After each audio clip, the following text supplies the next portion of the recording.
eta ongi etorriak saio berri batera. Gaur uztailak 28 astelena bi elkarrizketa izango ditugu. Lehenengo hemen Juan Mari Larrarte izango dugu, Elkar Fundaziotik datorrena. Elkar Fundazioak Joseba Jaka bekaren deialdia zabaldu du eta honen inguruan hitz egitera dator. Eta beste alde batetik Inigo Gomez izango dugu, Iruñeko udaletik datorrena. Iruñeko udalak egile berrientzako literatur lehiaketa zabaldu du eta honen inguruan hitz egingo dugu berarekin. Baina bi elkarrizketa hauekin hasi baino lehen goazen gure betiko edukia ikustera.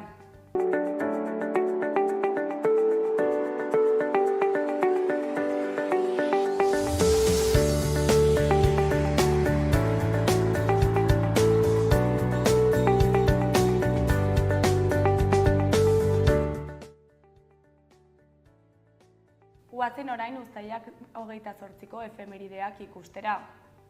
1914ko uztailaren 28an lehenengo mundu gerra hasi zen, Europako inperioen arteko liskarrek goia jo zutenean. Frantzia periferiako herri guztiak bezala, Ipar Euskal Herriko milaka gizonezko bidali zituzten gudara Frantziako armadan, haietako 6.000 bertan hil ziren. Gerla sentindu frantsesa Ipar Euskal Herrian erortzeko baliatu zuten. Morts pour la patrie euskara baizik ez zekiten haiek. Egun berean, baina 1936ko uztailaren 28an, Donostian frankistek amore eman zuten goizaldeko 6etan Loiolako kuartelean milizianoek 10 eguneko borrokaldien ostean. Uztailaren 18ko estatu kolpearen ostean, Loiolako kuarteleko militarrak hiria hartatzen saiatu ziren, baina ez zuten lortu. Udaletxean, Nautikoan eta Maria Kristina hotelean gotortu ziren hasieran, baina atzerantz bota zituzten. Nafarroatik zetozen karlistak hirira heldu aurretik Loiolako kuartelera heltzea hil ala bizikoa izan zen. Nafarroatik zetozen karlistak hirira heldu aurretik Loiolako kuartela hartzea hil ala bizikoa zen, eta bertako armak bereziki preziatuak izan ziren Fronte Popularreko kideentzat. 2000ko uztailaren 28an, Irlanda iparraldeko preso politiko guztiak aske utzi zituzten. Ostiral Santuko akordioaren puntuetako izan zen eta preso errepublikar zein unionistak kalera atera ziren. Belfasteko Maze espetxean ziren azken 78 presoekin amaitu zuten prozesua. 22 hilabeteko epean 428 preso aske utzita. Akordioa herritarrek erreferendum bidez onartu zuten 1988ko maiatzean, eta Irlandako bake prozesua mugarri garrantzitsua izan zen. Eta bukatzeko urte eta egun berean, Felix Inurrategi mendigoizale arrebaletarra hil zen Pakistango Gazenbrun bigarren mendian, Himalaian. Kalau gisa ere ezagun den mendian, euren 12. 8.000koa jeisten ari zen bere anaia Albertorekin, 400 metrotik behera amildu zenean. Bere heriotza kolpe gogorra izan zen Euskal Herriko mendizaleentzat.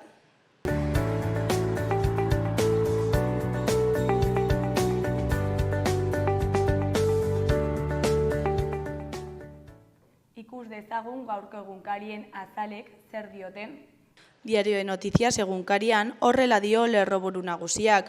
Von der Leyenek 15% zerga onartu du Trumpekin merkataritza gerra amaitzeko.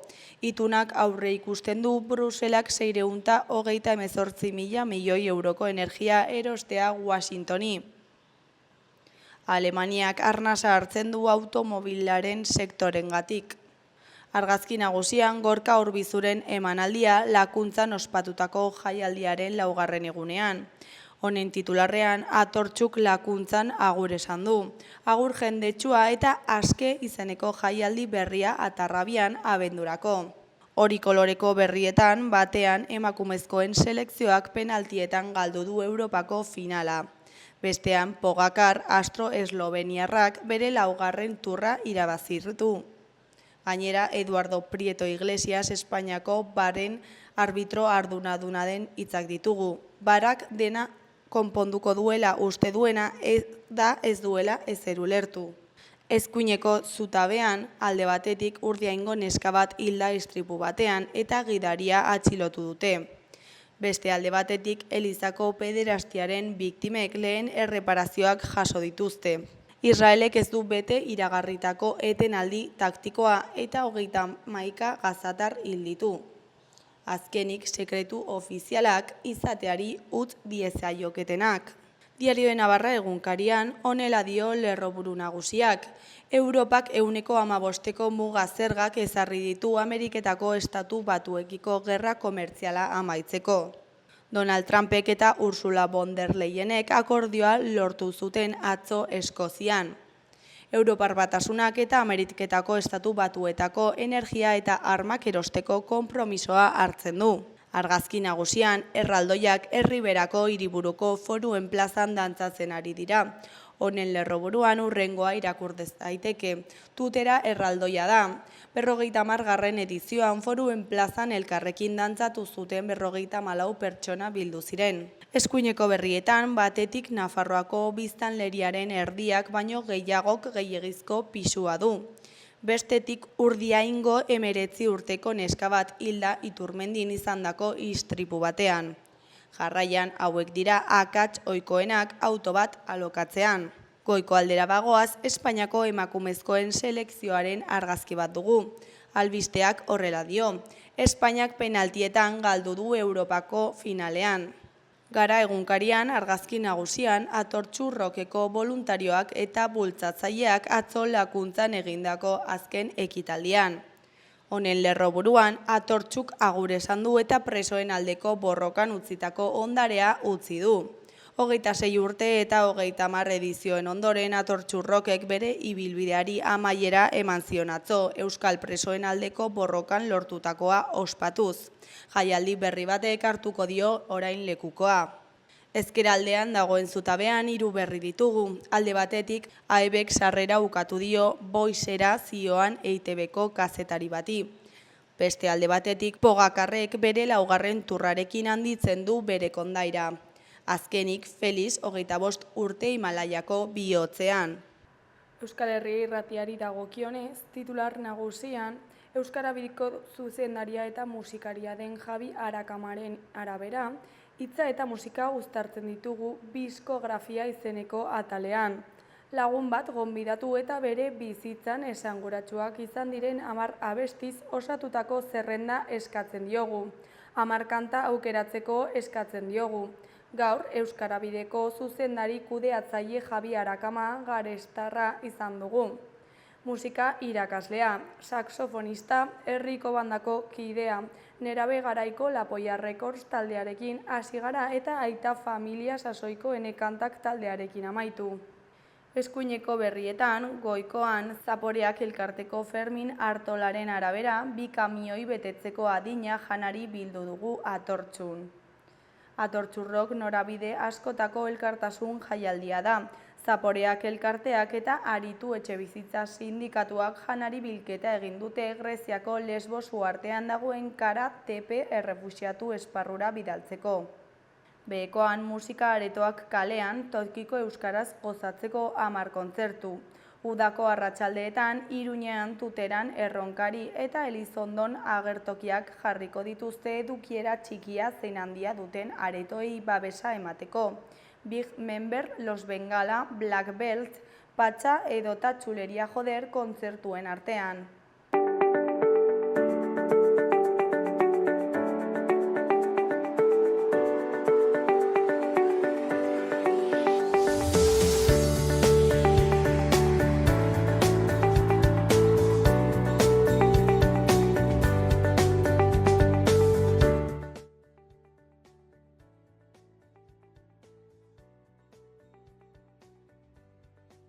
Kaixo, saio hasieran esan dugun bezala, Elkar Fundaziotik orain Juan Mari Larrarterekin gaude. Kaixo, zer moduz? Ondo, egunon. Bueno, Joseba Jaka beka orkestera zatoz, ezta? 2025ko deialdia. Eta bueno, kontatu guzu pixkatxo bat zertan datza beka hau. Bueno, Joseba Jaka beka berez da sormenerako beka bat. Hau da, 2 urtetik behin deitzen da, eta da, sortzaile bati ematen zaio beka bere lana egin dezan. Eta urtero, edo deialdi bakoitzak badu bere izaera propioa. Hasiera batian sortu zirenean literatura beka bezala sortu ziren, baina gerora sormen beka bilakatu zen, eta gaur egun, kasu honetan, komiki edo novela grafikorako deitu dugun bezala, aurrekoak izan dira edo musikarako, edo literaturarako, edo antzerkirako. Eta Elkar Fundaziotik antolatzen den beka bakarra da, ez? Beste batzuk daude? Fundazioak berak antolatzen duen beka bakarra da. Geo fundazioaren barruan argitaletxeak parte hartzen du beste hainbat beketan, baina fundazioarena bera sortutako bakarra da.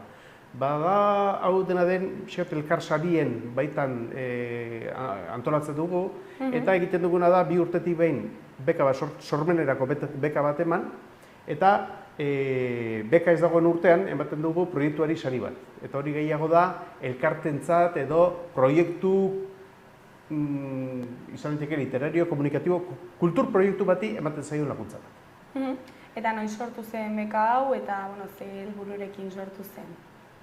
Beka honek 2 aldi izan ditu. Alde batetik, 1986an sortu zen lehenengo aldiz, eta orduan zan soilik literaturara biderako begira sortutako beka. Beraz, literatur lanak saritzen ziren. Horreki izan zuen 10 urteko bizitza bat, eta ondoren geldirik egon zen beste urte batzuetan. Eta 2016an errekuperatu egin genuen, eta 2016an errekuperatu genuen, beste izaera hori eman genion, sormen beka bezala izendatu genuen, eta ordutik aurrera 2 urtetik behin ematen zaio izaera jakin bat. Eta 2016tik onera ze bilakaera izan du honek? Esan bezala izaera diferentea du, bakoitzan, orduan hasierako izan zen literaturarako beka, orduan erabaki genuen, 2 deialditik bat izango zala literaturarako, eta besteetan izango zala beste kultur genero baterako, bai? Orduzkeoz, ezagutu dugu, antzerkirako beka eman izan dugu, musikarako beka eman izan dugu, eta kasu honetan, literatura eta irudia bateratzen dituen komiki edo novela grafikoarentzat izango da beka hau. Eta normalean, zer nolako harrera dauka honek? Harrera ona, segura eski beharra ere badagoelako, ez? Zoritxarrez, sortzaileak oro har eta euskal sortzaileak areago zailtasunak dituzte, sortzetik bizitzeko, eta horre behartzen ditu beka eta sarietara aurkeztera neurri handi batean, eta alde horretatik esan behar da beti izan dugula harrera ona, eta ez bakarrik harrera ona, baizik eta gero hortik sortu diren lanak ere lan ederrak izan dira normalean. Eta euskal literaturaren egoera nola ikusten duzu orain? Nik uste bizi ditugula euskal literaturaren egoera aztertzerakoan alde diferenteetatik begiratu behar da, ez? Sormen irai dagokionez nik uste aro bizi-bizi batean gaudela.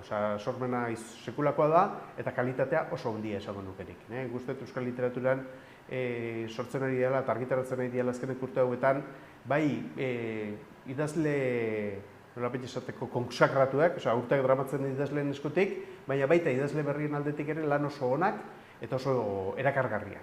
Alde horretatik iruditzen gaudela oso ondo. Beste alde bada dena den sortzaile horien bizi kalitatea zein izan daiteke literaturatik, ez? Eta inor gutxi bizi daiteke literaturatik soilik. Orduan, defizit handi bat dago sortzaileei begira, eta beste batetik merkatuak berak ere bere defizitak ditu. Eta euskarazko literatura kosta egiten zaio merkatua leku bat egitea, eta kosta egiten zaio irakurlearengana iristea. Eta zergatik uste duzu bizi kalitatea ez dela ona? Ez da baloratzen bezain beste?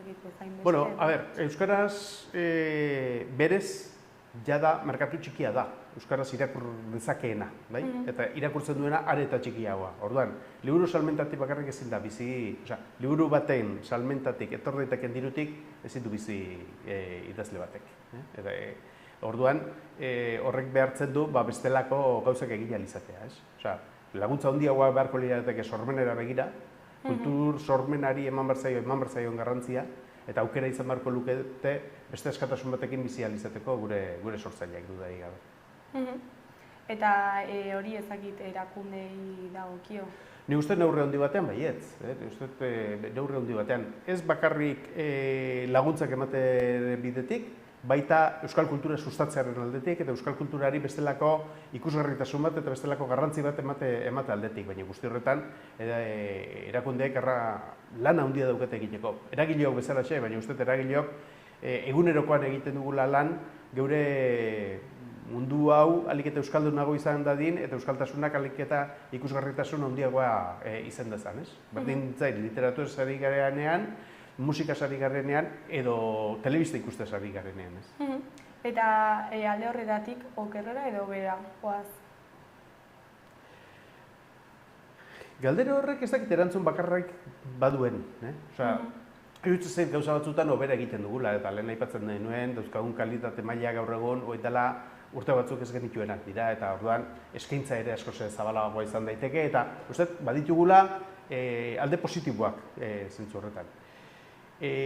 Aldiz, ikusgarritasunean ez nuke esango aurrera egiten dugunik, bai? Mundu gero eta globalago batean bizi gara, garai batean esaten genuen gure kulturaren ingurua zitula bi kultura oso handi eta horiek estaltzen zutela, ez?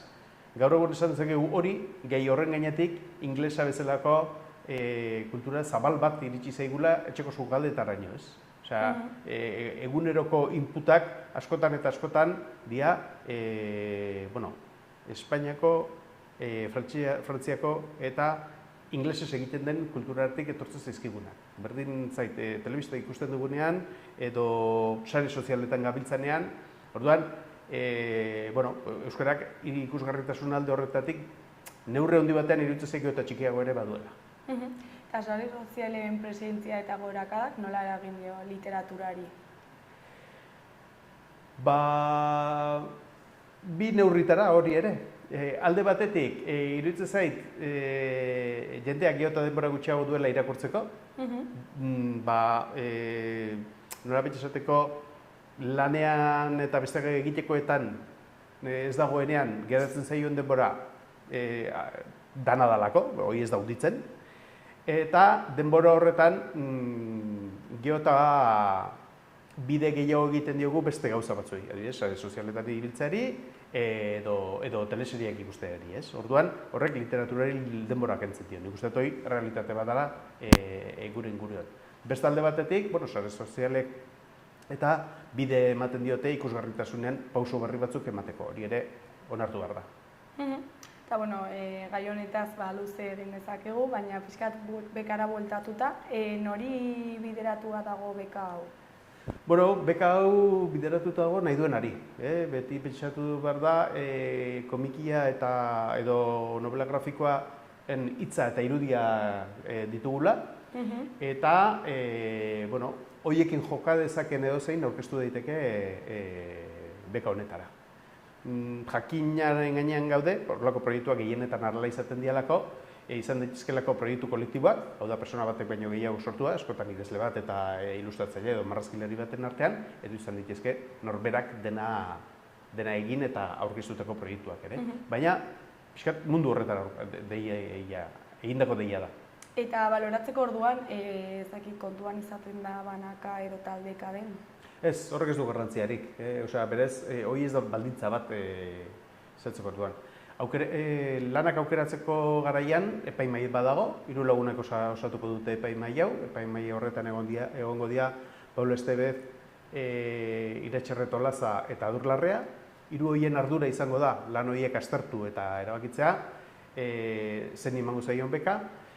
Eta, hor irizpide argirik ez zaio ematen argitaletxetik. Argitaletxetik nahi da, sortzaile bati proiektu berri bat egiteko laguntza bat ematea. Beraz, bereik erabakiko dute zer emango dioten garrantzik handiena, baina beti kontutan hartu behar du horrelako proiektu batean aurrera egitekotan lehenengo eta behin baloratzen dena kalitatea dela.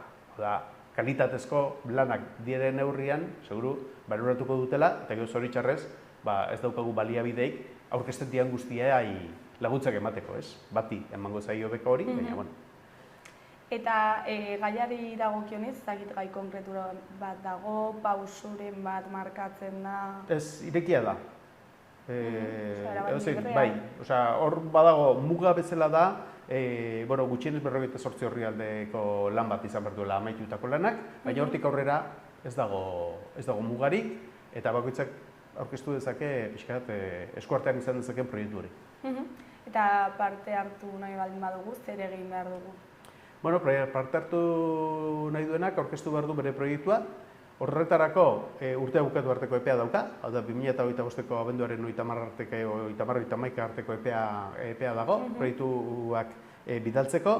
Eta errexena da Joseba Jaka Fundazioa abildua elkar.eus, Joseba Jaka Beka abildua elkar.eus elbidera bidaltzea. Zuzenean bidali nahi baldin bada baita ere, adunako elbidera bidal daiteke, adunako elkarren egoitzara. Baina, zuzenena, zaguntzeke, emailez edo e-postaz bidaltzea, proiektua, eta, urtarriletik aurrea epaimaiak estartuko du. Eta, galdera bat, imaginatzen dut jende guztiak egiten duena, zenbateko dirua izango du beka? Beka 10.000 eurokoa da, 10.000 euro proiektuko. Proiektua laguntzen da 10.000 euroekin, 10.000 euroekin gordina dira, esan nahi dut, hortik, bakoitzari dagokion, zerga kenketak egin beharko zizkola, baina beka 10.000 eurokoa da. Eta ezakit nola banatzen da, gero beka hori jasotzerakoan, ezakit helburu zehatzen bat, konkreturen bat behar da?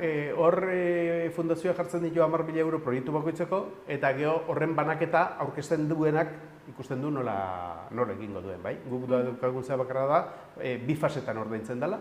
Lehenengo behin epaimaiak erabaki hartzen duenean bekaren erdia ordaintzen da, eta lana amaitu eta entregatzen danean, orduan ordaintzen da beste erdia. Eta lana ez bada ordaintzen edo lana ez badu helburuak asetzen edo? Bai, hor bi gauza gerta daitezke. Bata da, behin lanean hasita, aurkezten duena proiektu bat aurkeztu behar du, eta proiektu horrekin lagin batera aurkeztu behar du, bai? Eta orduan, suposatzen da, lanak baduela izaera bat eta abia puntu bat.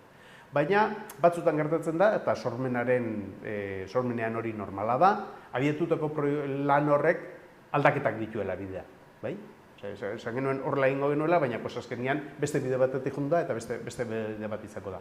Orduan, kasu horietan, epaimaiai jakinarazin behar zaio, ze aldaketa izan den eta zer izan den, eta normalean onartzen da, baita ere. Gero, bekara aurkeztu den proiektu hori, behin onartutako urtebeteko epea dago lan hori egiteko.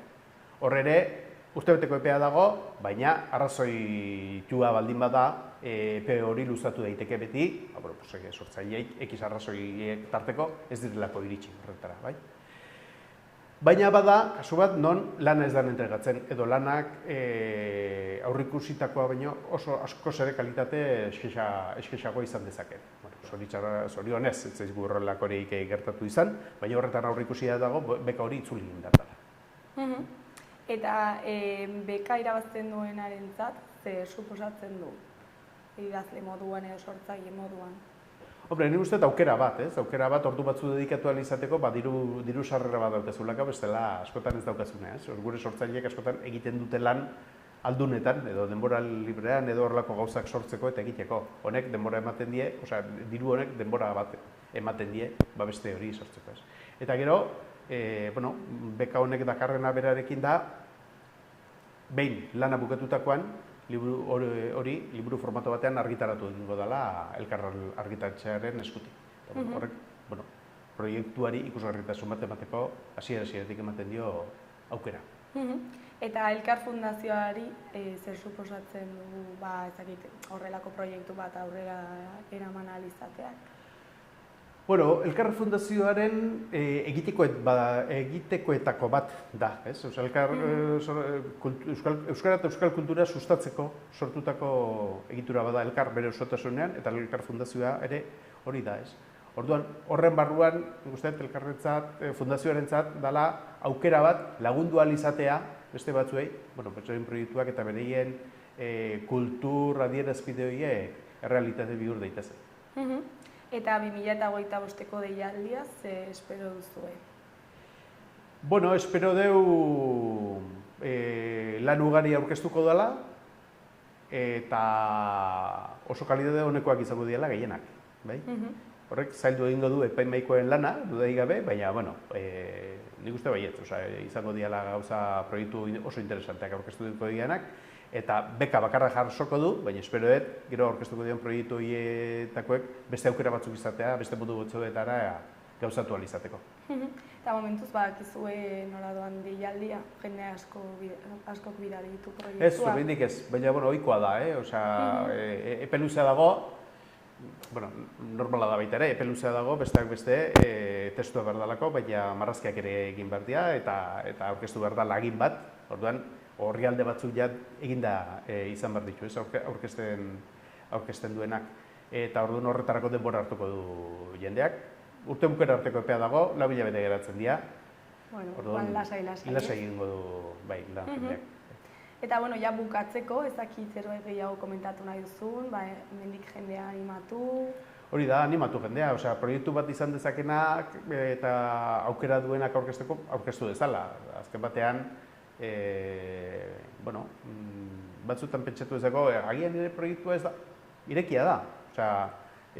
Novela grafiko edo komikia da neurrian, eta 48 orrialde izateko aukera baldin badu liburu horrek, proiektu horrek aurkeztu dadila, eta epaimahaiak izango du. Merezi ote duen berak aurtengo sari hori edo beste batek. Primeran, Juan Mari, zuri eskerrak eman, gurera etortzeagatik, eta zuen proiektua eta beka aurkezteagatik, eta ea zer moduz joaten den aurtengo deialdia. Eskerrak zuei, honeain berri emateko aukera emateagatik. Bueno, ondo segi, agur. Eta zuek ere.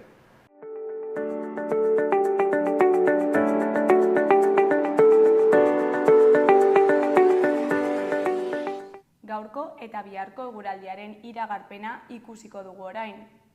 Gaur, astelena zerua hodeitsu egongo da eta kantauri isurialdean giroa goibela izango da. Iparraldean euria egingo du noizbehinka eta tarteka zaparrada mardulagoak ere egin ditzake.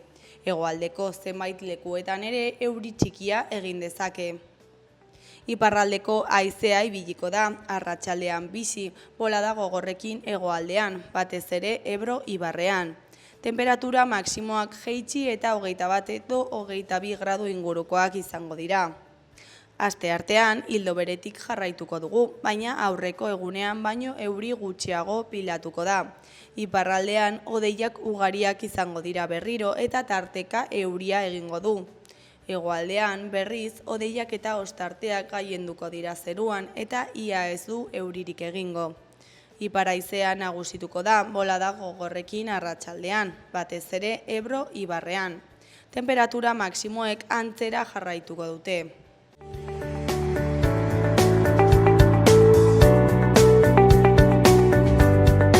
Kaixo, lehen aipatu dugun bezala, orain Inigo Gomezekin gaude. Kaixo, zer moduz? Egona, zemuz? Oso, baita ere. Bueno, egile berrientzako euskarazko literatur lehiak eta aurkeztera zatoz, ezta? Eta, bueno, azaldu guzu pixkat zertan datza hau. Bueno, horten ja, daramatzagu udaletik, Iruñeko udaletik, ekitaldi hau nola baite bultzatzen ez, eta ja daramatzagu 35 urte lehiaketa honekin, eta azkenean udaletik, justo euskarazko edo kulturako zailetik, bai gure nahia edo desioa da, nolabait, hainbat lehiaketa bultzatzea, gehien bat kultura sustatzeko, eta hemen Nafarroko eta bertako kultura bultzatzearren, ez?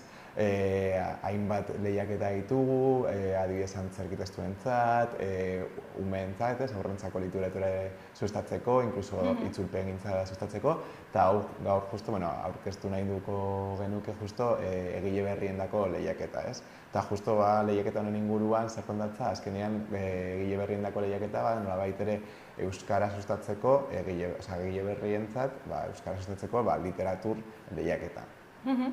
Eta, 35 urte asko dira, ezakit hasierako helburuak zeintzuk ziren, orain aldatu egin diren, ez? Bueno, egia da, nik ez dakit zein ziren, justu gurako oin dela 35 urte, baina egia, nabaritzen dela eskazia batez, euskal kulturan hemen Nafarroan, eta nik uste naiz eta igual gizartea pizkat kontestua edo testuingurua aldatu izana, oraindik ere euskararen erronka badaukagu gure gizartean, ez? Eta nik uste ere justu instituzioak ere egon behar garela euskararekin, euskararen alde eta euskara bultzatzen, eta halako lehiaketa edo ekimenak bultzatzen eta babesten. Eta horregatik nik uste naiz, eta igual hasiera bateko erronka ezberdina izan, oraindik erronka hori mantentzen da, euskara zabaldu behar dugu, eta instituzioak han egon behar gara. Eta lehiaketaren bilakaera nolakoa izan da, igual ez 35 urteetan zehar, baina azken urte hauetan? Bai, nik uste azkenengo urteetan, egia poliki igual zabaltzen ari dela, igual lehiaketa honen izena, egia justu aspalditik datorrela, baina nik uste jende berria sartzen ari dela, oraindik jende gehiago igual, gehiago edo ezagutzen dugun jende gehiago euskararen inguruan lan egiten, eta nik uste ere pizkat zabaldu egin dela, ez? Behintzat lehiaketa honen izena, azkenean ere hainbat autore eta idazle pasa dira gure lehiaketatik, eta nik uste polita dela ere haien lehenengo bultzada hemendik ez, Iruñetik ematea edo, polita izan dela, eta nik uste poliki lehiaketa honen izena pizkat handitu egin dela, ez? Eta bertan parte hartzeko ezakit baldintza batzuk bete behar dira, ez? Bai, behintzat, Nafarroa izan behar zara, edo hemen ez bazara, behintzat hemen bizi behar zara, ez? Eta zure helbidea hemen eduki behar duzu Nafarroan. Eta horrez gain aparte, igual albiste edo zerbait idatzi aldi izan duzu justo albiste batean, egunkari batean, baina bai justo egile berrientzako da, eta egile berrientzako denez ezin izan duzu justo liburu bat zure izenpean argitaratu izana. Orduan bai izan behar dela egile berrientzako. Eta parte hartu nahi dutenek zer egin behar dute? Nola zein da prozesua edo zein dira pausoak?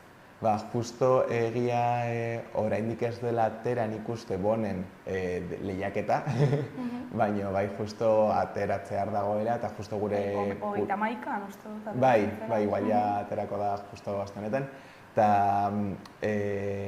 gure webgunean, Pamplona Eskultura Inokultura da webgunean, sartzen zara eta justo hort badago justo link bat, esteka bat, eta hortzen sartu behar dituzu justo informazio guztiak, informazio pertsonala eta gero bai idazkiak, ez. Eta ezakit gai konkreturen bat dago lana aurkezteko edo pauta batzuk, ezakit?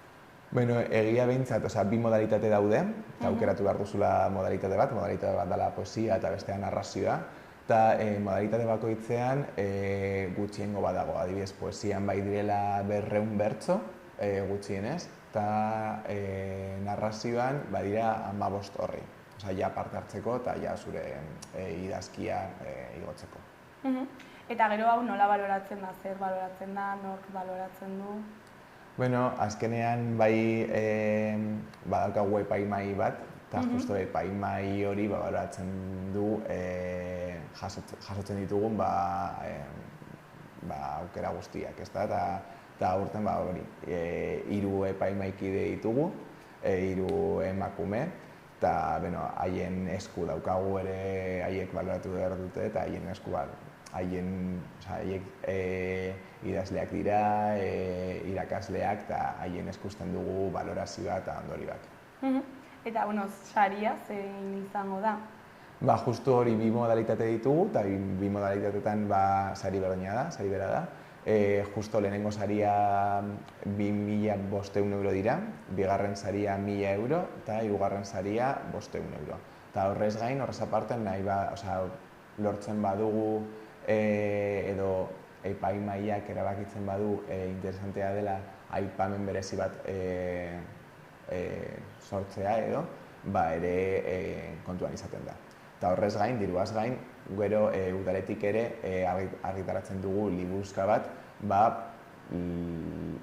dokumentu edo idazki guztiekin. Eta azkenean bai argitaratzen dugu behintzat bari egile berrientzat, eta nik uste garrantzitsua dela ez, bai egile berrientzat hori justo liburutxo hori eukitzea eta jasotzea. Eta horrez gain, liburuaz gain, edo liburu argitaratzen dugunean ere,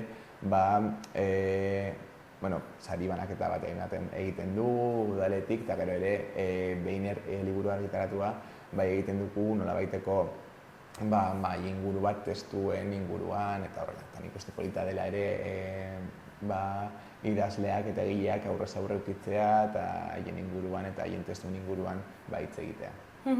Eta irabazten duten dirua, ezakit literaturarekin zerikusia duen zerbaitera bideratu behar dute, haien lana ezakit kaleratzeko? Ez, ordainsari gisa da. Azkenean ez da beharrezkoa justo literatura, espero, eta zorionez nolabait ere bultzada matemateko haien ibilbide profesionalerantz bideratzea asko sobe, baina guretzat dira ordainsari gisa.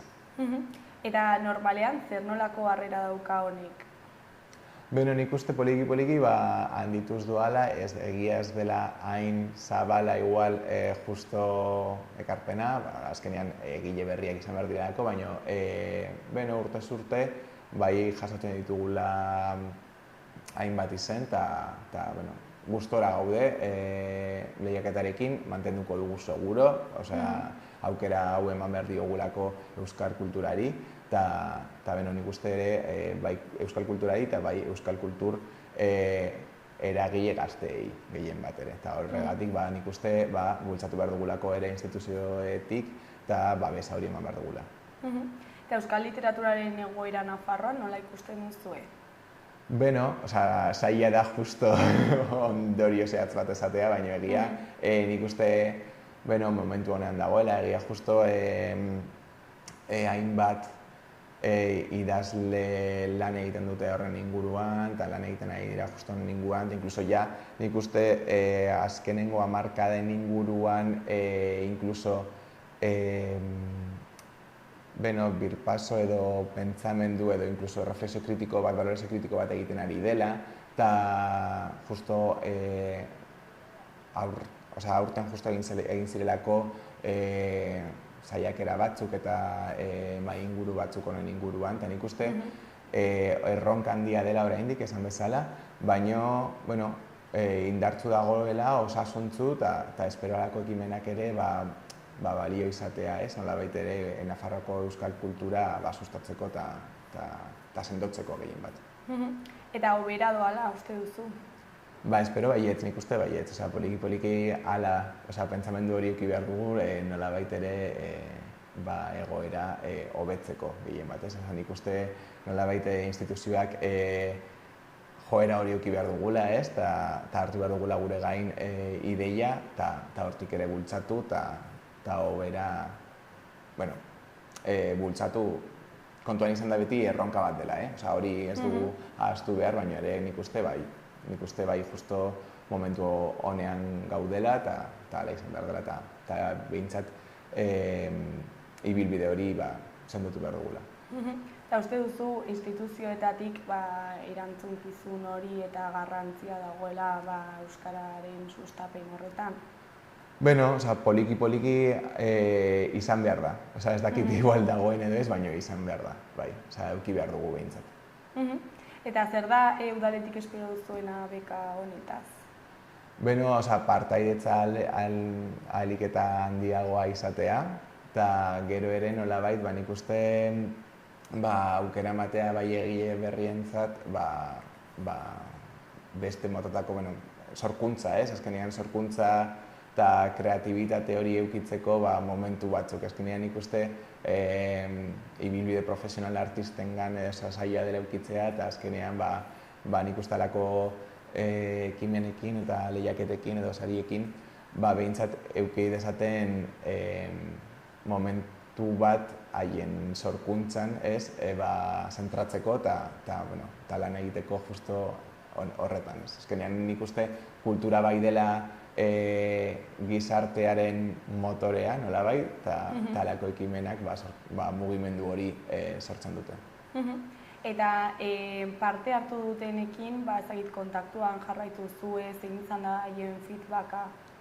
Bai, esan bezala justo hori, gero liburuzka bat argitaratzen dugunez, gero bai eukitzen dugula kontaktua, hurrengo urtetan ere, gero badakit batzuk izan direla epaimahaikideak, ere hurrengo urtetan eta orduan erlazioa mantentzen da. Gainera gero beste ekimen batzuk ere baditugu, adibidez bikoteka dela justo ilustrazioa eta literatura batzen dituen beste programa bat, eta hortz ere parte hartzen dute idazleak, eta nik uste nolabait ere sortzen dela talde egonkor bat. Eta badakizue gero sorkuntza berria izanik, gero ildo horretatik jarraitu duten, ez? Batzuk bai, beti zaila da kulturatik bizitzea eta kulturan lan egitea, baina badakigu behintzat batzuk bai hortxe daudela, iaz justo izan zen Inigo Satrustegiren, nik uste iaz lortu zuela Inigo Satrustegik saria eta gero egin du eta gero aurkeztu da ere Iruña Hiriko poesia lehiaketara eta ere hasi duela, orduan nik uste batzuk bai eduki dutela sorte hori edo behintzat bide hori, ez. Inigo, bukatzeko, ez dakit zerbait gehiago komentatu nahi duzun, igual errepasatu dezakegu baldintzak edo datak. Bai, nik uste hori justo abuztuaren 27 arte, direla datak, ez dugula justo hori esan. Eta gero gure partez justo animatzea jende guztiari, nafar guztiei eta hemen bizitiren guztiei parte hartzera.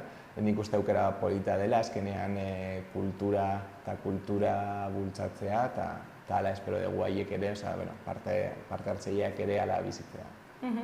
Inigo, zuri eskerrak eman, gure etortzeagatik eta hain ondo azaltzeagatik lehiaketa eta hemendik gonbidapena luzatzen dugu, jendea animatzen den.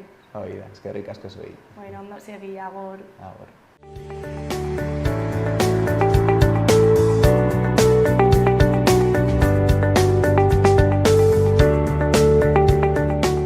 Gaurkoz, hau izan da dena, bihar itzuliko gara eduki eta elkarrizketa berriekin. Mila esker zuen arretagatik, arratsalde ona pasa, agur.